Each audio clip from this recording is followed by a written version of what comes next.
Guys, tayo ay magtitirador na naman ng ulam din kay Commander Balwig.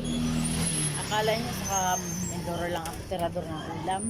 Ang tinitirador ko naman sa Mindoro ay si Sherwinong Payat. Ngayon ay nandito na tayo sa bahay ni Commander Balwig. At Iris Bukob, kay ulam. Natawa ka lang. Yan, nandito tayo. Magtitingin tayo ng ulam. Nako. Yan. Tingnan natin kung may ulam. Wow!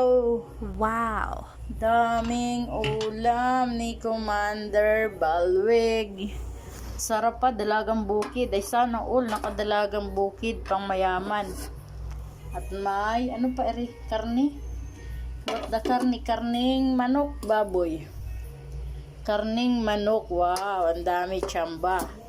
Tsamba, si Chaninay sa ulam. So yan, tara kuha tayong ulam. Yan, magnanakaw na tayo ng ulam. Ay, hindi pala magnanakaw. Titiradorin lang natin ang ulam nila. Sarap, yummy. Isa lang, tama na isa. Tapos, mako tayo ni ring karning baboy. Ang manok pala. Ayan. So, ayan. Thank you sa ulam.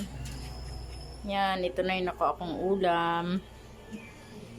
So, ayan. Ito na yung nako akong ulam. Napakaraming ulam nila. Napakaswerte ko nga today. Ang daming ulam. Ulam lang kainin natin. Walang rice. So, ayan. Hanggang dito na lang ang pagtitirador ko ng ulam dahil ako'y nakakuha na jackpot. Sarap na ulam nila. Ang dami. Jackpot si Chaninay sa ulam. Hindi lang sa Mindoro ako nagtitirador ng ulam. Dini din. Cavite. Harap. Ang daming ulam.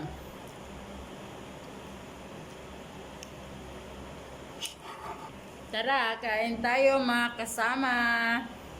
Ayan, yung aking natirador na ulam. Walang kanin, dahil tayo sa kanin. Ulam lang kakainin natin. Yan.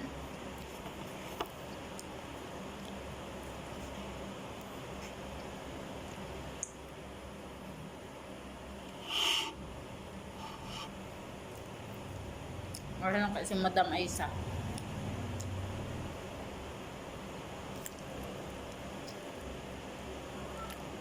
Sarap.